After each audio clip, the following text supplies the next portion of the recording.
Welcome to Boonta Vista, episode 78. I'm Andrew, and I'm joined, as always, from Hawaii by Lucy. Hello. From Brisbane by Theo.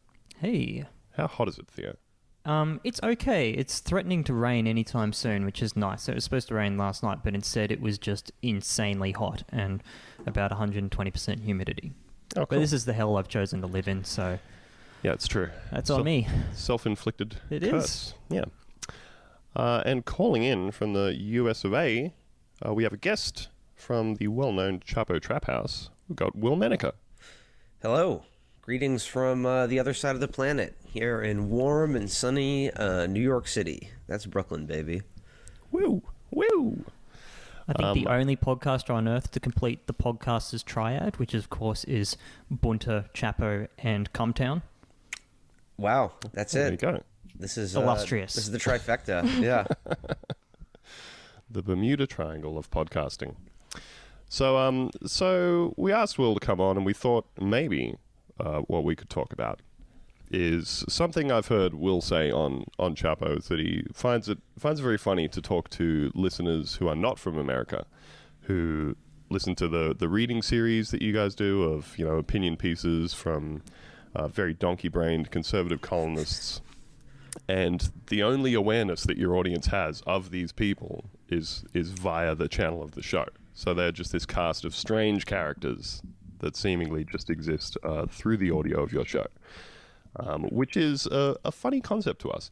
And we've sort of had the same experience with our own American listeners who listen to our show and are only aware of characters like Andrew Bolt and Mark Latham and all of our extremely weird cooked units that we have over here. And they really only get that perspective through our show. And we thought maybe what we could do is give you a kind of greatest hits of some of our extremely bad conservative columnists, and maybe even try and find some parallels between your cast of characters and our own. I'm looking at this as sort of like a baseball scout. You know, I'm going to Australia and I'm going to find the shittiest conservative columnist that, you know, I'm going to give a contract to come play in the big leagues in America. Well, you got to figure out who's getting the trade for Bari Weiss. Oh, you're right. Yeah. So yeah, you guys get Bari, and I mean that's, I don't know, a draft pick to be named at a future date. Yeah, well, I don't really know what we're getting for Bari because, like, the sort of psychotically pro-Israel stance is just sort of a default baked into conservatism over here, which is sort of, I don't know if it seems a bit weirder for that to be the case in Australia, but I don't know. It sort of ticks all the same boxes as far as, like, you know, hey, we can't be xenophobic about anything else if we're staunchly pro-Israel all the time. So let's just keep banging that drum. How about you guys get Barry, and then we get who is that guy? Your former prime minister, the one who eats raw onions and wears like cool Oakley shades. Oh, Tony Abbott. Tony Abbott, yeah. Gotta love Tony. He's doing well at the moment. So he got deposed as prime minister within his own party, and then said, "What I'm going to do is just hang around and fuck shit up, basically until I get fired." And so his latest job is he's like a special, like he's basically been given busy work to stop him from like actively sabotaging the current government because they're having enough problems sabotaging themselves. And so he's like the special indigenous envoy, and he's chosen to really help out the indigenous people in Australia by putting out statements about how he thinks that there is like too much of a focus on like welcome to country statements and stuff, which is so like when there's like speaking engagements and functions and stuff in Australia, a lot of the time people will open the proceedings with like thanking the traditional owners of the land and doing like welcome to country stuff, and yeah, like a legitimate good thing that harms nobody.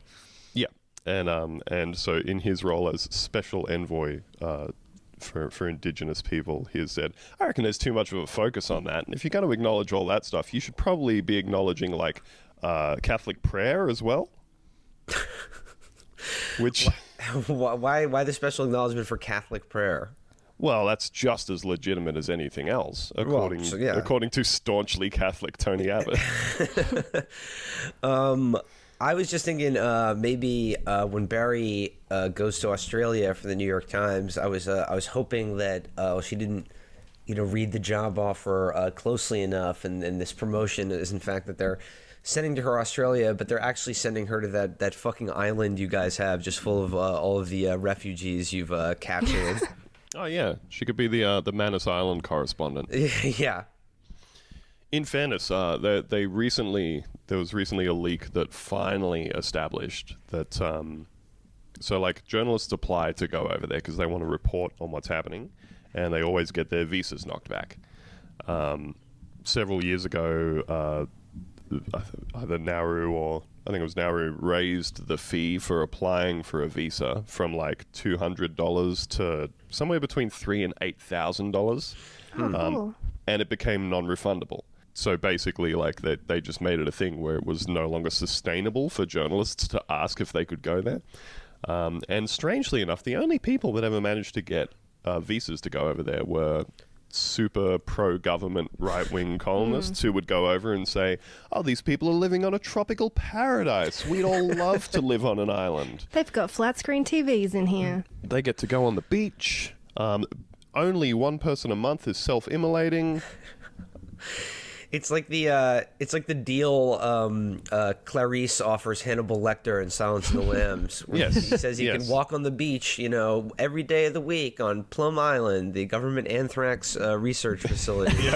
Yeah. You'll be given 1 week out of the year where you can, walk on the beach, like lay in the sand, swim in the ocean. Yep. So it was finally revealed through a leak pretty recently that despite the Australian government's denials, that apparently they share responsibility with Nauru's government for approving which media visas get ticked off to go over there. Despite saying the whole time, well, we can't do anything about which journalists get access to that country because it's a whole other country. So Barry's got a good chance, I reckon, of getting posted over there. Dude, I'm starting the GoFundMe right now to get her that visa. Send Barry on an island cruise. I only just learned that she's coming to Australia. This is some news to me. Well, it's weird. Not sure that I like it. It's a weird thing because, like, a lot of journalists here were just like, hey, you know what the New York Times could do if they wanted some sort of special insight into, like, political affairs through the lens of Australia, is they could just pay one of the fucking journalists here. Why you got to send Bari Weiss over to just give an uninformed take about it? Yeah. Do people in America know who Bari Weiss is? Yeah, the people with terminal, online political brain poisoning know who Bari Weiss is, but I don't think if you stop, 9 out of 10 people on the street, they would know who the fuck she is. People who read the New York Times opinion page. Yeah, exactly. Because are they banking on name recognition? Because to us, she just means nothing. It's just maybe absolute, they're blank. Maybe they're banking on just not having to deal with Bari Weiss getting protested at universities and having to talk to her about it anymore. Just go talk to somebody else for a while. All right, so let's see who we got here. We got, just to kick off, a little section from friend of the show, Caroline Marcus. Oh my God. Who? So she's kind of like a really lightweight, Tommy Lahren. Okay. Kind of figure, in the sense that she's very clearly just liked for being sort of small and blonde. She's just a 5 foot tall, skinny, white blonde lady, but her family was living in Singapore when she was born, so she's always describing herself as a proud immigrant. Which is very good. She's I think I can speak from my heritage. In Tommy, does she just sort of do videos where she's the young blonde woman says the thing that your racist grandparents or uncle is thinking? Yes, there's a Pretty bit much. of that. There's a She bit of that. writes it in the newspaper. She does get spots on some morning TV shows sometimes. She was one of the 3 women who was on that Kochi's Angels panel on one of the morning shows. I feel like this is digging into an entirely new mystery. We don't need to get into Kochi. I need to know about Kachi's Angels. So who are these angels? What's his full name? David? David Koch, I think. And so he's just like a morning show host, like daytime talk show host sort of thing. And they had a segment for a while which was just like three women who were all, I think, vaguely columnists of some kind. And they would have Kochi's Angels, where he would, just throw a question to them that they would debate amongst themselves. Always really smart stuff. Just a truly bizarre concept on its face, too. Yeah, absolutely. And Caroline writes about the most lightweight shit in the world. My personal favorite was when she put on a fat suit and then went out and did investigative reporting. On what? What was she reporting on? Like, what's it like to be seen as not skinny and hot in society? Yes. It turns out that was the entire takeaway from this thing, is that Tyra Banks did that a while ago, so she's ripping off Tyra a Banks long time and ago. the Tyra Banks show. Yeah. That was a long time ago. Yeah. So yeah, it turns out that it was just a big affront to her, and she was absolutely stunned to find out that if you put on a nutty professor clumps suit and wander around in public, that people stopping you in the street and asking if they can help with anything, if they can help you carry your phone number, any of that sort of stuff. And she's like, wow, it turns out that people treated me quite differently, I was like, wow, this is some absolutely stunning insight. Led to my favorite caption on a photo, which was just a photo of her walking down the street in the fat suit with the caption on the photo, Caroline Marcus in a fat suit. Where was this published? Is it like the Financial Review? Yeah. This was definitely a Murdoch, like a Herald Sun or a Daily Telegraph kind of number. What are some other Caroline takes? So there's definitely some more racist ones, right? There's definitely the racist ones. Oh, she wrote like a whole she did a whole white farmer South African genocide take. Oh, okay. Because as we all know, the real victims of racism are the whites. And are you aware of the whole same-sex marriage deal here over the last couple of years? No. Explain. So, do you guys have gay marriage yet? We finally do. We do now. We finally do, really late in the piece. It's another thing, like, legalizing weed, that I'm genuinely pretty mad that America is at, like, so much before us. Well, not where I live, buddy. New York has yet to get that the legal chum gang in New York. Well, the city I live in, which is, I guess, the equivalent to the Washington, D.C. type political area, the city I live in is I think about to be like the first place in the country to legalize just smoking weed. Like they're going to say that you can just be holding weed, you can grow a couple of plants on your own house or whatever. There will just no longer be criminal charges for possession or use of weed or anything. They decriminalized it a while ago, but they're talking about just properly legalizing it now. But like that's as progressive as we've got on this, is like just getting to the point of we'll stop hassling you about it in one city in the country. So what was the deal that you guys had to make to get a gay marriage? So the deal was that this was a thing that, like, again, it was taking politicians a really long time to catch up to the populace. People were like, how about you just do it? The polling for over a decade had sort of shown like over 70% of the people in the country were in favor of it, and that number was going up all the time. So after being pressed about the issue for a long time, the Conservative government, led by your favorite Tony Abbott, said, well, what we're going to do is we're going to go to a referendum on this and ask the whole country. And it was then pointed out that, a constitutional change isn't actually required to do this. They could just pass a law. They could do it today. And instead, they said, ooh, okay, we don't need to do a referendum. What we'll do instead is a plebiscite. which is, essentially a non-binding referendum. It's when an organism lives off another one at its own detriment, right? Yeah.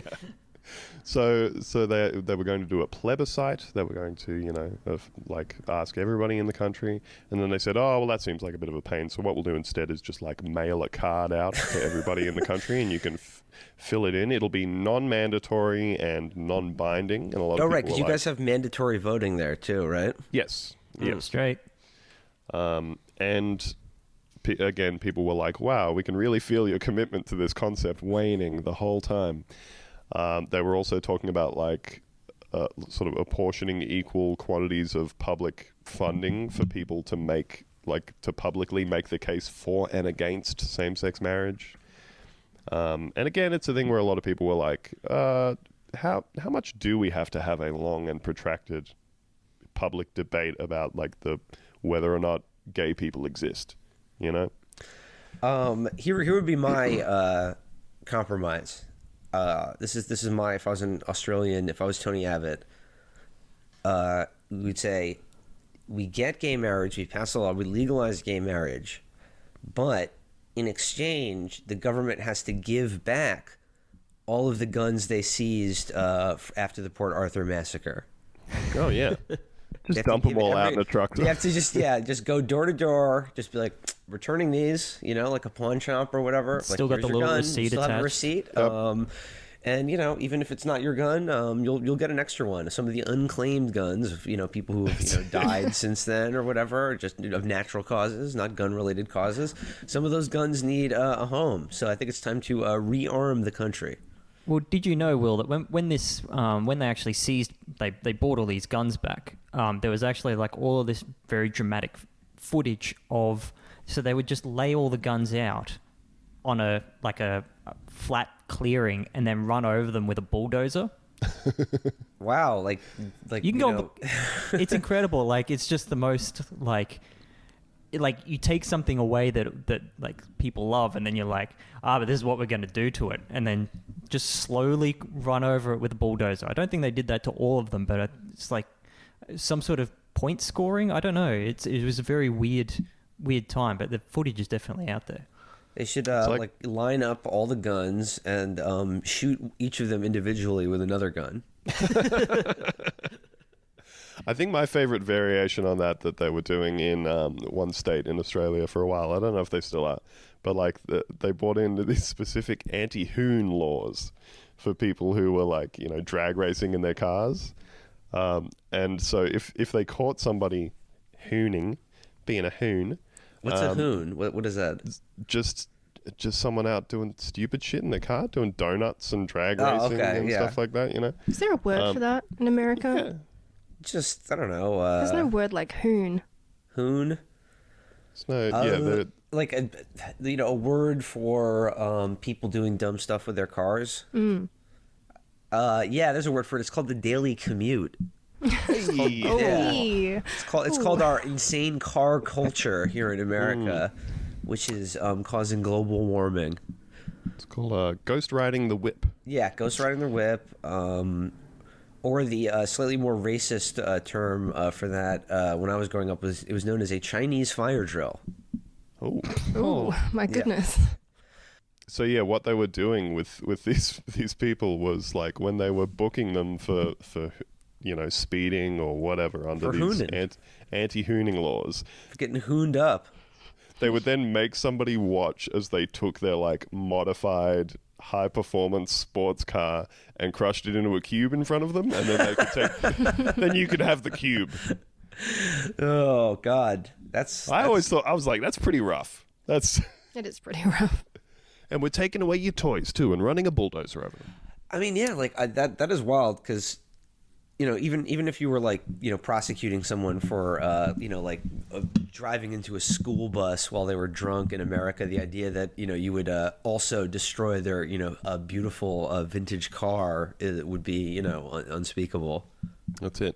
Taking your property too. Mm-hmm. So anyway, we had this plebiscite which turned into actually a non-binding, non-mandatory postal survey, and basically, queer people in this country just had to endure a whole bunch of really shitty public debate over whether or not they, I guess, deserve to be recognized as first-class citizens, you know?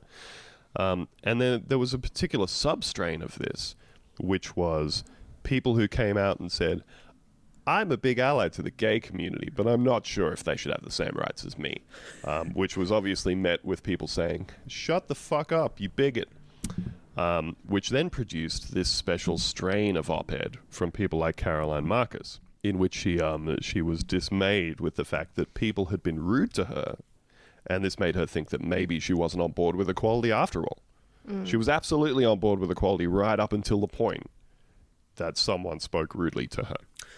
Well, I saw a similar take in, U.S.-based conservative, sewer pipe. The Federalist, my personal favorite conservative news outlet or opinion outlet, and it was from a conservative gay man who said that everything I was told to fear about coming out as gay earlier in my life is now true for coming out as a conservative. I saw this. That's incredible. That was bad. And in fact, being a conservative is, more difficult than being gay in a contemporary American society, which led to, someone else sympathetic to the piece sharing it and then just asking the question, is being conservative the new gay?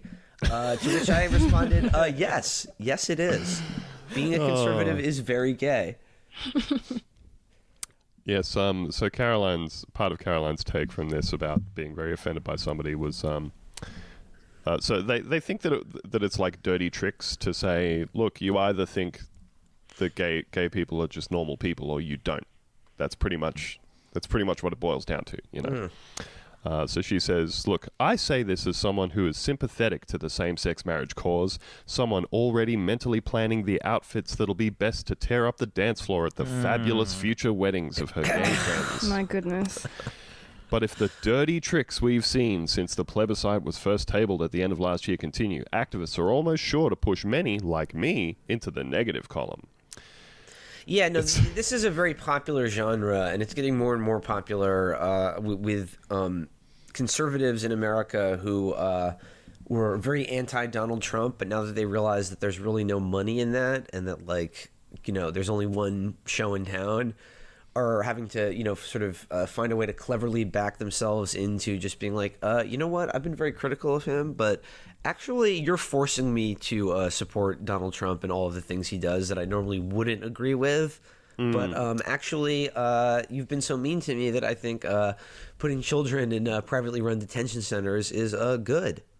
Yeah, that's it. It's actually you leftists refusing to respect the dignity of the president's office that is forcing me to support the man himself. It's the swear words that made me not want other people to have rights. Caroline says, this gives me pause for thought, even as an atheist and someone who has supported the gay community to the point of once dancing on a float at Mardi Gras. I'm sure they all thanked you for your brave... Mardi Gras isn't like a gay holiday. Oh, yeah. It is in Australia. Okay. Yeah. So Australia has the Sydney Mardi Gras, which is just a gigantic hyper-gay parade through the city. I think that's a reasonable description, right? It is super gay. Didn't realize that wasn't universal. What? I mean, Mardi Gras is just like a big decadent party or whatever, and I'm sure there's Yeah, there's like New Orleans Mardi Gras. Yeah. There's probably gay elements to it, but I never knew of Mardi Gras as like a specifically gay parade or holiday. Oh, it's like the gay culture thing for the year in Australia, I think. So she was brave enough to be on a float with gay people? Brave enough to dance with her gay friends. She says, I personally know wonderful same-sex couples who are lovingly raising children, and the last thing I would wish to do is hurt them. I love to just wrap it up on a little threat that if you're not completely nice to me the whole time, I'm gonna have to vote against you having basic human rights, and it won't be on me. It won't be on me. I know many wonderful same-sex couples. It would be a shame if something bad happened to them. That's right. Nice rights. I am, by Be the a way, shame if someone took them away. I'm going to lay 5 rights out on the table, and every time you're rude to me... I did look up Caroline Marcus in a fat suit though, and I'm looking at it right now. Do you like what you see? Awooga. Gentlemen, start your engines. I'm actually a little disappointed because I was hoping it would be like like the Clumps or Gwyneth Paltrow in that Shallow Hal movie, but it's not really like that. And she did say, I'm naturally slim, and while I take pride in my appearance, try to eat well and exercise, I underestimated the self-worth I had tied up in my looks. Wow. Did you that's really, work. Caroline? Did you really? Love someone whose entire aesthetic is weather girl. Somehow managed to forget that that's her whole deal. So we've also got columnists like Piers Ackerman, Oh, lovingly known on the show as in a term that Lucy coined. penis Wackerman. Yes, that's correct. Got him. Very, Got very him. mature. Yeah. Penis Wackerman. You done. He writes absolutely cooked stuff in both the Australian and the Australian version of The Spectator. Oh, I love the British version of The Spectator. Oh, that's great. Which has great articles like, why don't we talk about the real heroes of the Normandy invasion? The Wehrmacht who was defending the beaches. Okay, seriously. That was actually a real article in The Spectator. Oh, That's not, I didn't make that up. That was a real article by that tacky guy in the British God. Spectator. Well, if you like The Spectator, but you think to yourself, what if they took the subtlety down a few points and really cranked up the racism dial? Then the Australian version of The Spectator is for you. All right. Piers Ackerman wrote a piece in there called Love is Love, Boys, in which he demanded that the male homosexual community apologize for all of the pedophiles throughout history. oh, wow. Dude, I so wish they would fucking apologize for that. It's just... It's long overdue. Well, this was based on like the outcomes of this royal commission into like the response to institutionalized sexual abuse, basically. So it was this long-term, wide-ranging royal commission into like just all the people who had been abused in Catholic churches and orphanages and foster homes and by the Salvation Army and all this sort of thing. And it was a thing that it took a while to get established, but once it did, it just got like, 30,000 submissions of people coming out and saying, please, I would like for there to be some justice about this thing that happened to me. Pierce is one of these people who vehemently fought against this as like a purely political point scoring exercise that was just intended to like damage the Catholic Church, So when this thing came out, when the results came out of all these people saying, some dude abused me when I was younger, he was like, every person who has been abused, by some power imbalance by a man, it's because of the gays. Clearly, the gays are the ones who should be apologizing for this. Yeah, whenever I see these people coming forward to share stories about how they were abused and raped by men in authority, and when and people come out and they're like, I think that's bad. That's virtue signaling to me. Yeah. You're just trying to score points. But he wrote what is one of our all-time favorite takes, which was him defending an Australian army unit that was photographed flying a big Nazi flag from their vehicle while on operations in Afghanistan. Wow. It was a tribute to the Desert Fox, Rommel, one of the good Nazis. That's it. So this article was titled "An Orwellian Army and ABC False Flags," and of course ABC being the state broadcaster here, as opposed to your ABC. So it's it's Orwellian that the army. It's Orwellian that they chose to cast people flying a Nazi flag as a negative thing.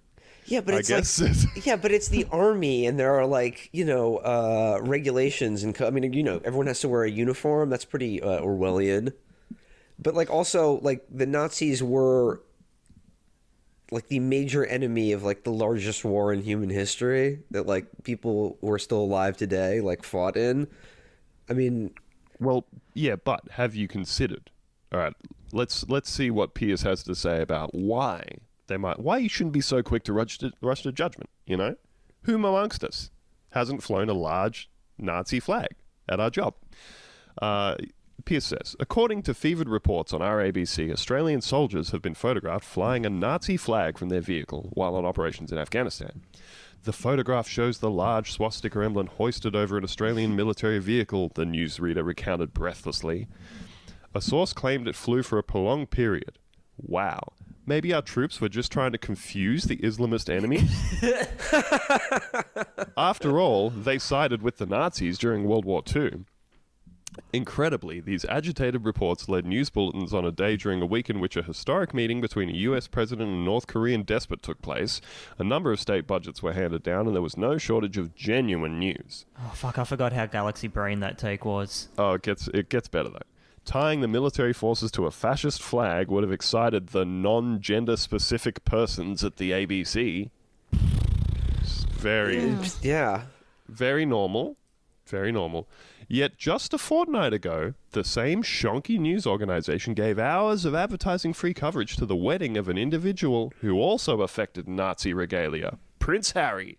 And there wasn't a word from the ABC who had flown to the Windsor knees up about his misdemeanor. Harry was only 20 when he turned up at a private party wearing Nazi insignia in 2005. He wouldn't have been much younger than the blokes who thought it was a bit of a joke to tie the swastika to the aerial of their troop carrier, but they had their pay docked and were subjected to army discipline. Okay, two things about that. The Prince Harry thing, that was a pretty big controversy. But I have to say, if you are British, dressing up like a Nazi to go to some weird fucking party is sort of like their culture. And, their royal family is German, so I think they should be allowed to do it. But also, there is a slight bit of a difference to wearing a swastika as part of like, a Halloween party or something like that, and literally flying one as you're part of an armed forces, like in the middle of a war. Yeah, it's like one implies like something a little bit stronger than the other. Yeah, and I love the sort of there's always the implicit suggestions here that like, well, everybody was fine with Harry wearing a Nazi uniform. Were we it's like, though? no, they weren't. Yeah. They weren't fine with it then, He was just a lad, with that sad family history, he was cut a lot of slack. Not our frontline soldiers, however. No skylarking for these battle-stressed heroes. Oh, boy. Again, I love the idea. I don't know about you guys, but I love just letting off a bit of steam by going over to my Foot Locker and getting out my biggest Nazi flag that I took overseas with me. Packed it specifically. Packed away my stuff. Me and my whole squad all agree, like everyone to a man, that we should put this Nazi flag on our armored personnel carrier. Yep. I also really like his idea that like maybe they were just trying to confuse the enemy by being like, so oh wait, these are our allies, because we all remember these Pashtun tribesmen were a big part of the Axis during World War II. Oh yeah, and of course there's so many Nazi troops getting around in Afghanistan at the moment that they would be like, oh, here comes another Nazi unit that we're so well acquainted with. This is where it gets Orwellian from Pierce's point of view. He quotes from a report that says, the personnel involved were immediately cautioned at the time and subsequently received further counselling. Additionally, steps were taken to reinforce education and training for all personnel who witnessed the flag. Pierce says, how you can unsee what you've just seen is beyond me, but in this Orwellian age of memory holes, maybe the Australian Defence Force takes its lead from the University of Sydney, where they now teach the unlearning of their gender-free, politically correct campus. Why does he keep going back to this like gender stuff? Like, what is? It's just we love it. Our columnists are really obsessed with that. We love it. Regardless of what it's about, it's like, what if these people were trans? Yeah. They're all extremely caught up about like it's not so much that it's like these Orwellian Big Brother or whatever making everyone I don't know 2 + 2 = 5 or whatever, like they're like What if they also made Winston Smith trans in that book? What if that was in Room 101? Did you ever think about that? Exactly. The gender-free campus. Yeah, gender sickos. Under the current military leadership, our men aren't even expected to show a bit of testosterone. Too masculine, you know. Well, nothing says manly to me like going over to my footlocker, pulling out my largest Nazi flag. They have to do a little role-playing in their training. Imagine you're a woman. Imagine you're a minority. Imagine you're weak. Just don't think you're a real soldier. What was truly sickening about the ABC's excited reports of the flag-flying business was the haste with which Prime Minister Malcolm Turnbull provided a smarmy quote run with the fake news. The soldiers' conduct, he said, was completely and utterly unacceptable. How anyone who never served and probably never heard a shot fired in anger could have the audacity to offer more than the most general view of activities which took place on a battlefield is bewildering. He sounded like a green. By saying this conduct, it's a bit unacceptable. Wow. Radical. Gender fluid radicals. I love the parts of this that make him the maddest are someone saying, I reckon flying the Nazi flag from armed military vehicles is not on. And also this part, Turnbull may have been taking his lead from the newish Chief of Army, Angus Campbell, who shortly after taking office showed he was prepared to play upwards to his political masters and knock down to his troops, with an order banning soldiers' use of death-style imagery, such as Spartan warriors, the Grim Reaper, Skull and Crossbones, and the Punisher vigilante character. Oh, God. Hell Yeah, I mean, that was Chris Kyle's whole thing. He loved the fucking Punisher logo. Yep, sticking the old Punisher. You know, like that, insignia. the superhero that got famous for literally executing, like, muggers. Yep, just indiscriminately murdering. Makes sense now. Yep. So I mean, I'm sorry, just, like, the other thing that I find very weird about this whole thing is, like, okay, isn't the whole point of, like, you know, being in a military unit that you're supposed to be able, like, to be identified by... Because, like, if they were, you know, driving around with, like, you know, an American flag, like, wouldn't that actually cause problems for, like... yeah, like, wouldn't that be, like... So. I mean, obviously, like, you know, the Nazi flag is its own thing, but, like, if they were just... I don't know, why don't they just literally wear the uniforms of another army while they're at it? You can't do that, right? That's like against the rules, I assume. Yeah, I'm pretty sure that's against the rules. And yeah, and there are tons of military rules about flags. They fucking love flags. There's the you know, the correct way to fold them. You can't let them touch the ground. You know, everyone's got to have the right, you know, heraldry or whatever. And I think you know, the Nazi flag, aside from the obvious moral implications, I think is just bad battle tactics, in my opinion. Yeah, Lieutenant General Campbell said that the use of these symbols, such as the Punisher vigilante character, were, quote, always ill-considered, and they implicitly encourage the inculcation of an arrogant hubris and general disregard for the most serious responsibility of our profession, the legitimate and discriminate taking of life. So this as a concept makes Pierce very mad. The idea that, like, they should give some consideration to how they present themselves to the people in territory they're occupying, and that they should take seriously the idea that they might have to kill someone. You don't want them thinking about it too much, you know? And of course, he goes on to quote General H.R. McMaster's lament that postmodern Western notions of war now spurn the mainly masculine literature and poetry of the ages that give meaning to a warrior's soul and uphold the sanctity of self-sacrifice for a greater good. McMaster, he said, cautions that soldiers must continue to view war as a challenge and as their duty, not as trauma. All right. Because, well, as we all know, we don't give a shit about trauma. Yeah, you know, I love veterans, but fuck veterans. I love all the masculine things like drinking beer, arm wrestling, getting Gulf War syndrome. Yep. All those very normal things. All those great works of epic poetry that, you know, stir the souls of warriors back throughout the time, you know, from the Iliad to the Turner Diaries.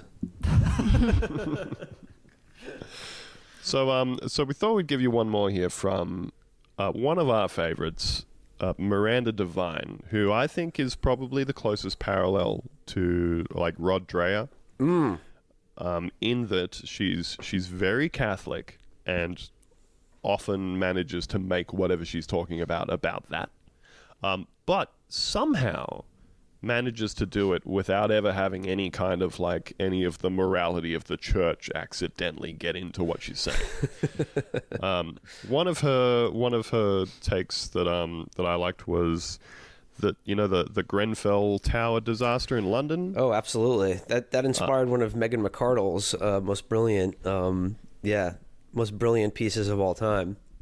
Oh, was that? I'm trying to remember that. Yeah, Was the it Meghan similar? McArdle Grenfell Tower one was like, she was like, we shouldn't be so quick to like, you know, point fingers about like, you know, what regulations like could or couldn't have prevented a disaster like this. Because if you think about it, like, let's say that place wasn't an unregulated death trap. Those people could have died in a car accident on their way home from work. You know, so who's to say like they wouldn't have died another way? So like, more than that, who's to say who's really responsible? Certainly not the government. Yeah. Best just to not think about it. Drunk driving's bad, but it gets a lot of people to work in the morning. Exactly. So, Yeah. Who's to say? No, so one of her takes about that was innocence burnt in the flames of green ideology, in which she claimed that you can't overlook the deadly green ideas that contributed to the tragic Grenfell Tower fire. She thinks that it was the fact that they had, applied insulation to the building to make it more energy efficient? Yeah, thank you. Yeah. Make it more energy efficient, that was the issue, as opposed to, say, using the absolute cheapest materials in the worst possible way to do it. I don't know if maybe capitalism and landlords might have had something to do with that, as opposed to just the idea that we should be trying to live more sustainably. But that actually reminds me that I'm pretty sure that Trump has in the past, or even recently, come out as being pro asbestos. that's right. Oh, yeah, He thinks did. his buildings aren't as good without asbestos in them. Wow. Well, he thinks that it was like a mob conspiracy to. He thinks that like the mafia ran the asbestos removal. Well, they companies did for that sure. convinced everybody it was bad. Oh, okay. Yeah, no, like, I mean, obviously in New York City real estate, it's all, fucking corrupt, and in the building and construction trades, the mafia is going to have something to do with it. But yeah, no, Trump thinks that literally the idea that asbestos causes cancer was invented by the mob. No, and then he's just like, he thinks his buildings like aren't as classy and good without being like, packed to the gills with asbestos. That's a bold take. I like it. It's a very bold take. I think so.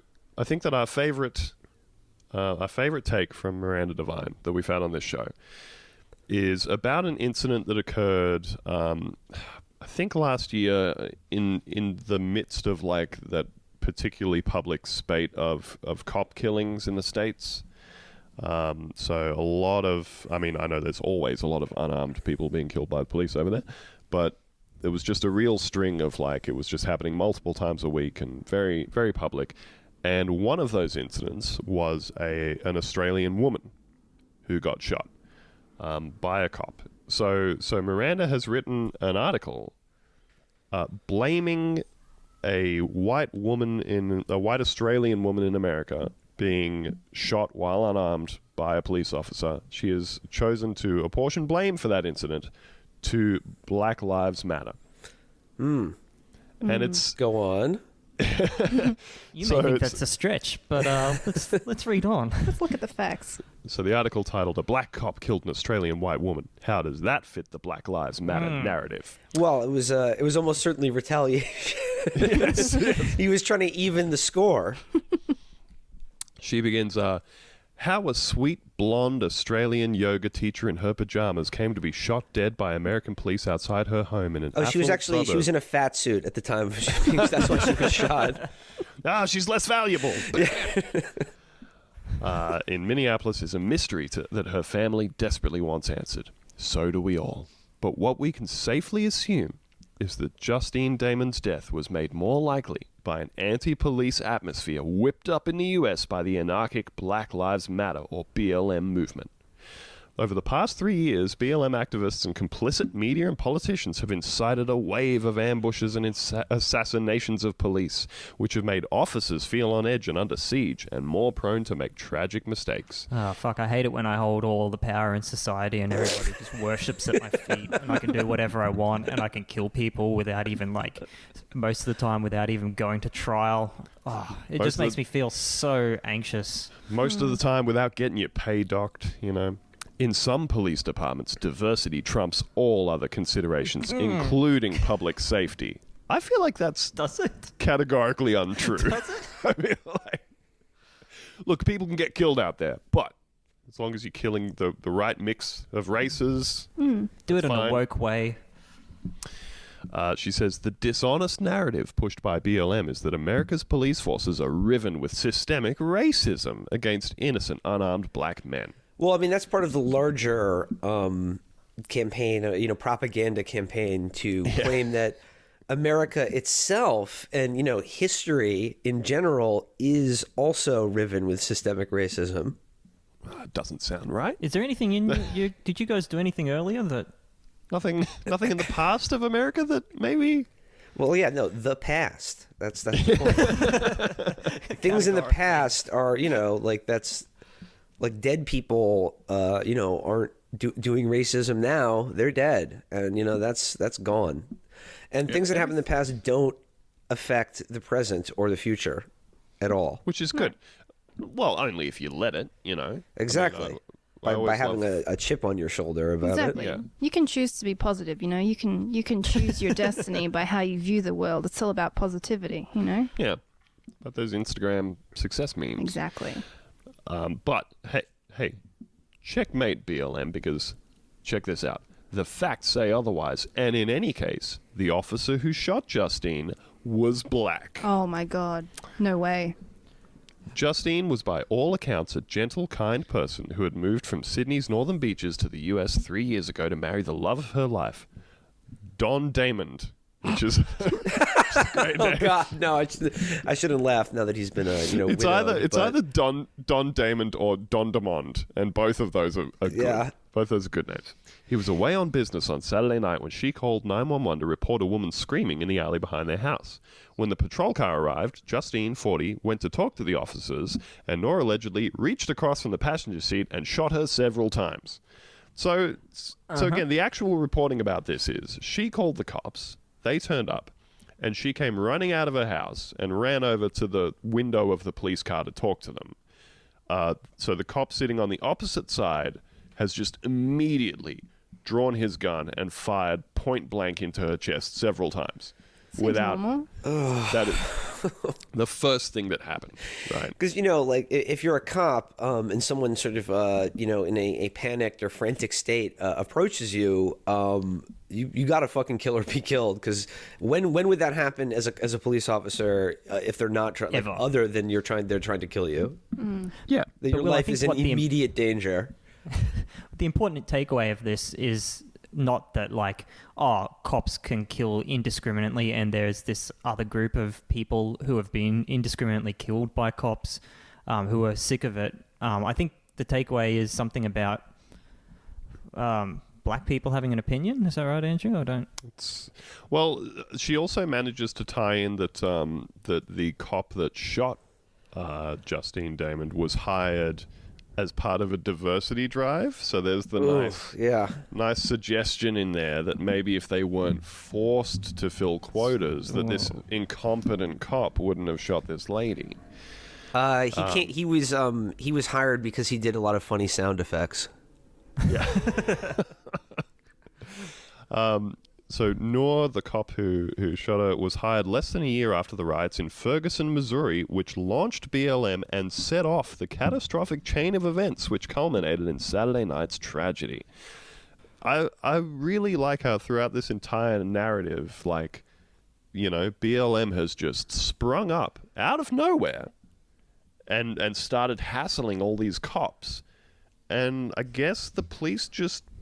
It's nothing. They don't really have a part in this. There wasn't anything noteworthy or worth mentioning at any point of this other than bad things have happened to cops as a result of BLM existing. no sort of rumination on why. Yeah, I mean, I'm just sick of Black Lives Matter killing all those people and getting away with it, though. That is it. Well, BLM has never admitted that their entire movement is built on a lie. The facts have never mattered to the BLM crowd. They won't acknowledge that black Americans are more likely to kill cops than be killed by cops, according to FBI data. Facts don't matter because all the riots and violent protests are about asserting victimhood for another identity group. Ugh. In a leaked internal document last year, the FBI explicitly blamed BLM and the media for the increase in attacks. Quote, law enforcement officials believe that defiance and hostility displayed by assailants towards law enforcement appear to be the new norm, read the report. America's first black president, Barack Obama, was complicit. He and his black attorneys general, Eric Holder and Loretta Lynch, and the rest of the American left encouraged the backlash against police. Hey, you remember when Obama was up there asking for people to go out and shoot cops? He did say that. Let me be clear. I've got my sawed off. About to dust some cops off. So, as police were targeted, they began to withdraw from communities. And of course, the people most at risk when police withdraw are the poor and vulnerable in crime-ridden black communities. And now an Australian has fallen victim. A black cop killing an unarmed white woman does not fit the narrative pushed by BLM activists. It absolutely does. This is her closing line, though. A black cop killing an unarmed white woman does not fit the narrative pushed by BLM activists, but they may as well have pulled the trigger. Jesus Christ. Yeah. Wild. Go on, sorry. But, you know, the cop himself actually did pull the trigger. And, the narrative here is what? That, many cops in America are trigger-happy psychos who shouldn't be fucking given a gun and a license to kill? Yeah, the whole narrative, if you want to zoom out to the macro, is police keep shooting unarmed people despite them not doing anything. And she cites a textbook case of exactly what people are talking about and says, a cop shot an unarmed woman who was asking for help. And of course it's the classic thing of when they've gone through the process of, you know, looking into this afterwards, the guy said, I was petrified and fearful for my life. Oh, yeah. As long as you can just say that I was afraid for my life, you can do anything. Yeah. Why are the cops so skittish over here? What's the deal? Well, it's the BLM activists that are everywhere. On every street corner, waiting to come out. Well, they're constantly afraid for their lives. Yes. Some of Miranda Devine's other hits include claiming that whole royal commission into people being abused was a big sting by the government to damage the Catholic Church, who have never done anything wrong. Oh, and distract from the the Victorian crime stuff as well. The one we picked up the other day. To distract from the African crime menace. Yeah, what the government did essentially was create this massive honeypot program where they got all these just hot fucking sexy boys and just put them all out there to seduce these priests because they knew that in 40 or 50 years time it would cause a huge controversy.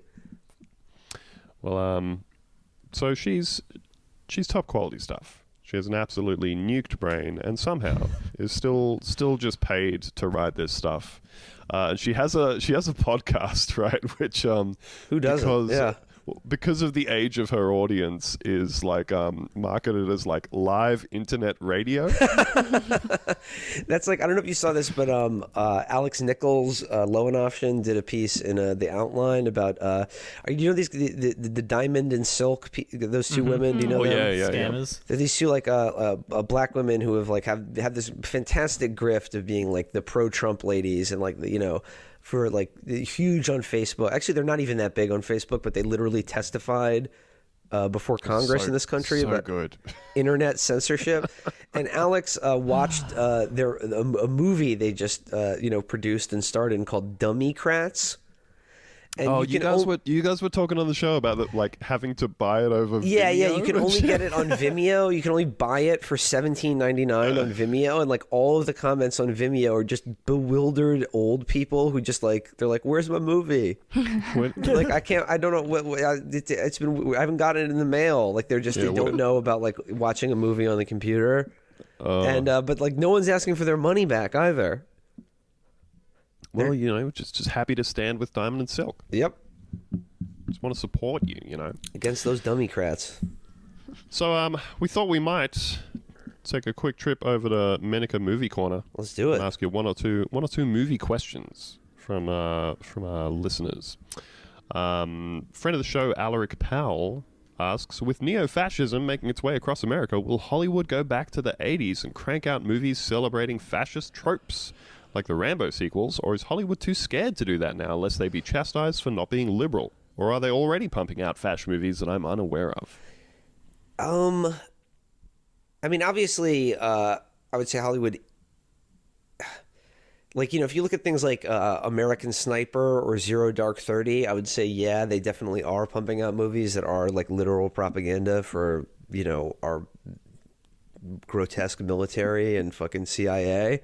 However, as far as like the very specific aesthetic of like the fascist 80s action movie, I don't think that's coming back for a variety of reasons. One, I think they probably would get more pushback on like the woke factor if they just made another movie where like Charles Bronson is just, shooting Black Lives Matter thugs on the streets of New York or whatever. Well, but there was the Death Wish remake. Yeah, but like nobody fucking saw that. Yeah, it sucked really bad. There was a bit of pushback when it was announced. Like the trailer came out and people were like, "Ooh, really?" But way more substantial than like whatever woke backlash they would get.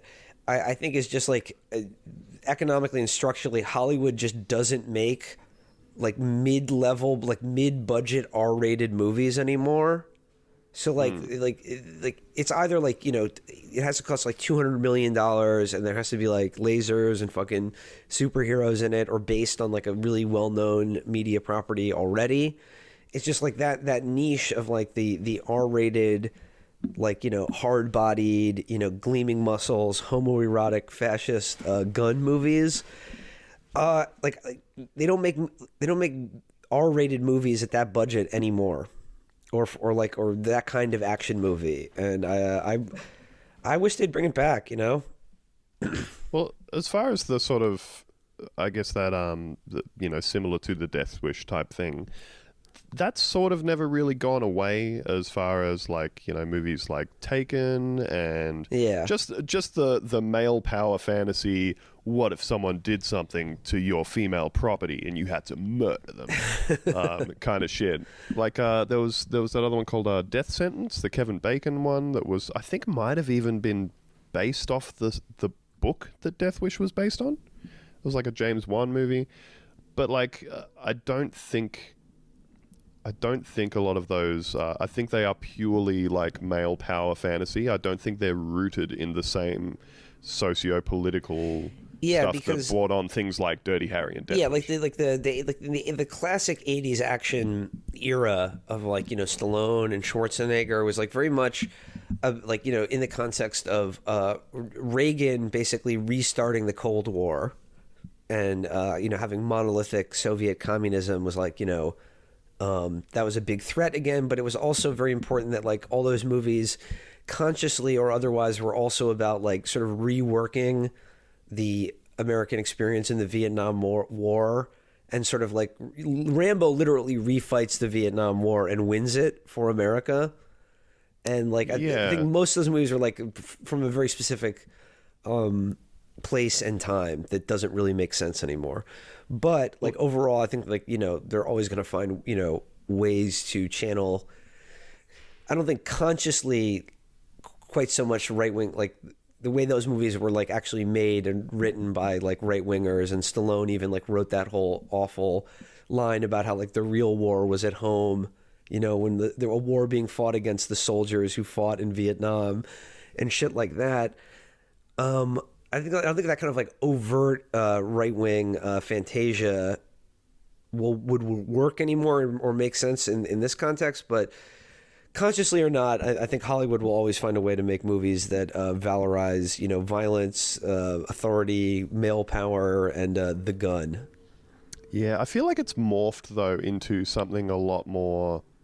It's just morphed into like the really generic Peter Berg movie kind of thing of like just kissing the flag and having like Taylor Kitsch go, being a Marine is the greatest honor in the world. But it's just a kiss, right? There's no penetration. Yeah, but it's the thing is, like those Peter Berg movies, like they there's an attempt there to be like to really portray like the valor of combat, and then they don't have any of that deliriously funny and insane like 80s action movie where it's just like 30 guys standing in a row all firing guns at Arnold and missing, and then him just mowing them all down with a fucking like belt-fed machine gun.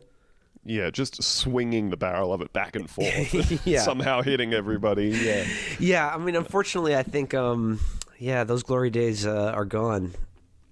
And like, and if they came back, it would be like a self-conscious attempt to like do a pastiche or reference of those kinds of movies. But like I said, I just don't think like structurally in Hollywood, like they make those kind of R-rated movies anymore. And we got time for one more. Yeah, sure. But, friend of the show, Anders Russell, says Trans-Tasman film Deathmatch, the catalogue of Peter Jackson versus the catalogue of George Miller. Ooh. Okay, I love Peter Jackson's early movies, like Brain Dead and Bad Taste, and I even love some of his like early American movies. The Frighteners, I loved. Frighteners is good. Jake Busey's giant teeth up in there. Yeah, I love Jake Busey and the Frighteners. Peter Jackson's done some. I liked Heavenly Creatures a lot too. Yeah, like his serious movie. However, I got to give it to George Miller in this, just based on their recent output, because like Peter Jackson has become like the making 3 Hobbit movies, which were just all unbearable. I don't like even the Lord of the Rings movies. I don't think are very good outside like the first hour of the first one. And George Miller just came out and did probably the best Hollywood action movie in the last 10 to 20 years, probably. Like the best pure spectacle action movie maybe I've ever seen. Well, like I think I would also give a lot of points to George Miller. I mean, he's made other stuff, like quite sort of interesting variety of stuff. He made like Babe. Yeah, Babe. And like Happy Feet and shit like that, and also made all the Mad Max movies. I will give him a whole ton of points, all the points in the world, for doing the Mad Max movies and doing something which I think is an almost unparalleled feat in cinema, which is to create a unique concept in the first place, to make the original Mad Max movie, clearly a very low budget kind of thing. And then with each successive installation in that series, to really like expand the universe successfully and continue to make it like a more interesting and more polished and more developed version of his sort of original vision. Yeah. I think so many people, like the sequels collapse in on themselves. They get bigger and then it's like too much strain for the plot or whatever. Obviously Mad Max has helped out a lot by having very simple plots a lot of the time. Yeah. I mean, what I was so impressed by with Fury Road is like, when I was a kid, Road Warrior was like one of my favorite movies, and particularly like the last scene in Road Warrior, like the big car chase where they drive the gasoline tanker just straight into the desert, and all like the leather daddy motorcycle punks are chasing them, and like that sequence like just blew me away. Like it was probably like the last half hour or so of that movie. And then in Fury Road, he was just what if I made that the whole movie? And he did it, and it was like fucking like basically like nobody has done a movie like that. Yeah, I think to compare to Peter Jackson, I think that I've said this frequently about Peter Jackson. You look at the creativity that went into his early movies with low budgets, and then the more and more money he's got, the more unable he is to sort of control any impulses, and just layers absolutely everything into every movie and makes it fucking 4 hours long. and it's too much. There's no longer any kind of control. Whereas, like with Fury Road, you can look at someone who's got tons of resources and a huge budget and can do whatever you want, but has crafted all of that into a really compelling, streamlined movie. And really weird movie, too. Yeah, definitely. Like, I think that's the thing that stands out. Like, the more money you spend on something, like, categorically, the less weird it has to be because people are invested, right? Like, you know, oh, we can't take risks, you know, this is, people won't watch it if we make it super weird. And he's just made a really weird movie full of really weird people for a shitload of money. Mm. I just think, you know, Peter Jackson, and I don't want to be too hard on him, but like he does just, he suffers so badly from his just like the dreck that he's been doing over the last 10, 15 years. Well, we were just talking on another episode about, I was saying that I think the Lord of the Rings movies are aging worse and worse the further we get from them. They really are. They don't look good. Like I said, the first hour of the first movie I thought was very good, but just the more fucking CGI there is, it does not hold up at all. I was saying that the you know, some of the like huge battles at the end of the second and third one, to me now they just watch like the end of Matrix Revolutions with Neo fighting a million Agent Smiths. You know, I'm just like it doesn't hold up. Whereas Fury Road, like all of that was basically real driving and real stunts, almost all of it. Well, it was the perfect thing you're supposed to do, which is take some real actors and real stunts and real stats and stuff like that, and use your special effects to sort of layer on and enhance that, as opposed to just say, I'm going to substitute the entire frame with this stuff. I always remember watching like a little bit of one of the behind the scenes things from the Star Wars prequels. It might have been in one of those like Red Letter Media, like huge breakdowns of the prequels that they did. And they had this clip from one of the behind the scenes things. And it was all these guys like proudly talking about Revenge of the Sith and how like it has more shots in it that are like 100% CGI than any movie ever before, and like everything in this frame is CGI and everything in this scene is CGI, and it's like, no, it turns out that sucks.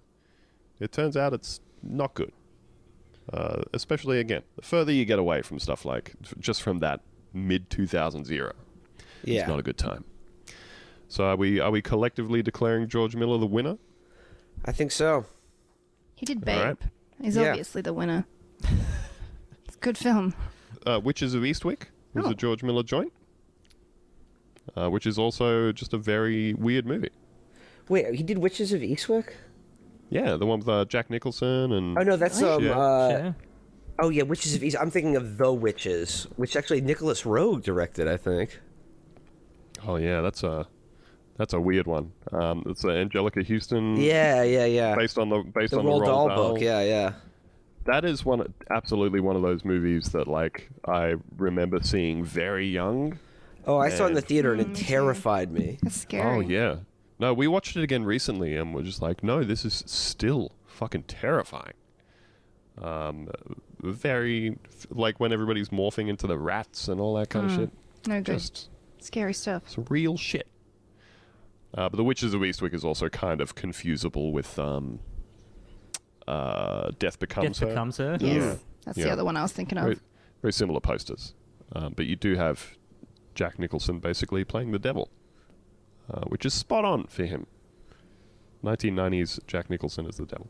I'm grinning and nodding like the devil. Well, thank you very much for joining us, Will. My pleasure. Thanks for having me on. Is there anything you would like to plug? I hear you've got a show. Just to everyone in Australia, you know, Chapo Trap House, the podcast, and the book. If you can get that in Australia, buy it. Buy the book. Yeah. Buy the book. Pay whatever you got to pay Jeff Bezos to get it shipped over. Yeah.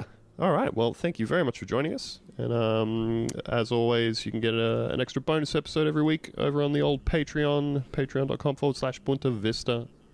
And we'll see you over there when we see you. Thanks, everybody. Oh, and shout Bye-bye. out the Apex gang in Australia. Shout out to the leader of the Hunter Valley subdivision of the Apex gang, Matt Brady. Who's in America right now.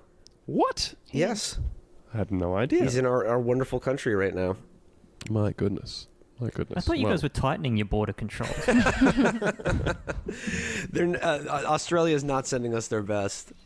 I'm just imagining like a shot on the news of like the migrant caravan outside the Tijuana border and just Matt standing in the middle of the crowd. Doing salmon face. Doing that weird, the salmon face, doing that fucking... Oh, send him back. Like, scrolling through people's like social media and stuff. It's like when you said that you were the leader of the Wollongong Apex gang, tell me more about that. Just lock the door if you can. That's it. Well, once again, thanks for having me on, guys. Well, thanks you very much. And, we'll see you around, folks. Bye. Bye.